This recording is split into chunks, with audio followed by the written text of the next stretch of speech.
First, break all the rules. What the world's greatest managers do differently. By Marcus Buckingham.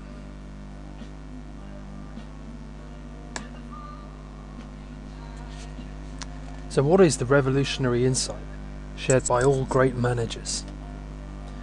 An old parable will serve to introduce the insight they shared.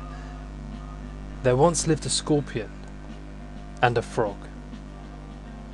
The scorpion wanted to cross the pond, but being a scorpion, he couldn't swim, so he scuttled up to the frog and asked, "Please, Mr. Frog, can you carry me across the pond on your back?" "I would," replied the frog, "but under the circumstances I must refuse. You might sting me as I swim across." "But why would I do that?" asked the scorpion. "It is not in my interests to sting you, because you will die and then I will drown." Although the frog knew how lethal scorpions were, the logic proved quite persuasive. Perhaps, felt the frog, in this one instance, the scorpion would keep his tail in check. So the frog agreed. The scorpion climbed onto his back, and together they set off across the pond. Just as they reached the middle of the pond, the scorpion twitched his tail and stung the frog. Mortally wounded, the frog cried out, "Why did you sting me? It is not in your interests to sting me, because now I will drown, and you will die." "I know," replied the scorpion, as he sank into the pond, "but I am a scorpion. I have to sting you. It's in my nature." Conventional wisdom encourages you to think like the frog. People's natures do change, it whispers. Anyone can be anything they want to be if they just try hard enough. Indeed, as a manager, it is your duty to direct those changes. Devise rules and policies to control your employees' unruly inclinations. Teach them skills and competencies to fill out the traits that they lack. All of your best efforts as a manager should focus on either muzzling or correcting what nature saw fit to provide. Great managers reject this out of hand. They remember what the frog forgot, that each individual, like the scorpion, is true to his unique nature. They recognize that each person is motivated differently, that each person has his own way of thinking and his own style of relating to others.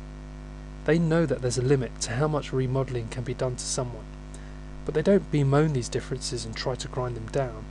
Instead, they capitalize on them. They try to help each person to become more and more of who he already is.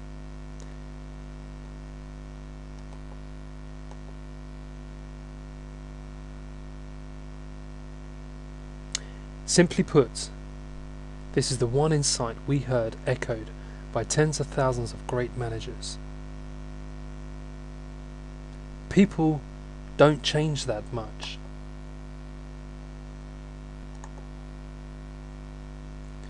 Don't waste time trying to put in what was left out. Try to draw out what was left in. That is hard enough. People don't change that much. Don't waste time trying to put in what was left out. Try to draw out what was left in.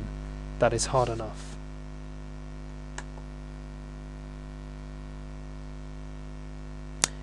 This insight is the source of their wisdom. It explains everything they do with and for their people. It is the foundation for their success as managers. This insight is revolutionary, and it explains why great managers do not believe that everyone has unlimited potential, why they do not help people fix their weaknesses, why they insist on breaking the golden rule with every single employee, and why they play favourites. It explains why great managers break all the rules of conventional wisdom. Simple though it may sound, this is a complex and subtle insight. If you applied it without sophistication, you could quickly find yourself suggesting that managers should ignore people's weaknesses and that all training is a complete waste of time. Well, neither is true. Like all revolutionary messages, this particular insight requires explanation. How do great managers apply it? What does it ask of employees? And what does it mean for companies? These are some of the concepts explored in greater depth in the book. But essentially what I want to know is, do you agree with this revolutionary insight? Be very interested in your views and your comments. Thanks for listening.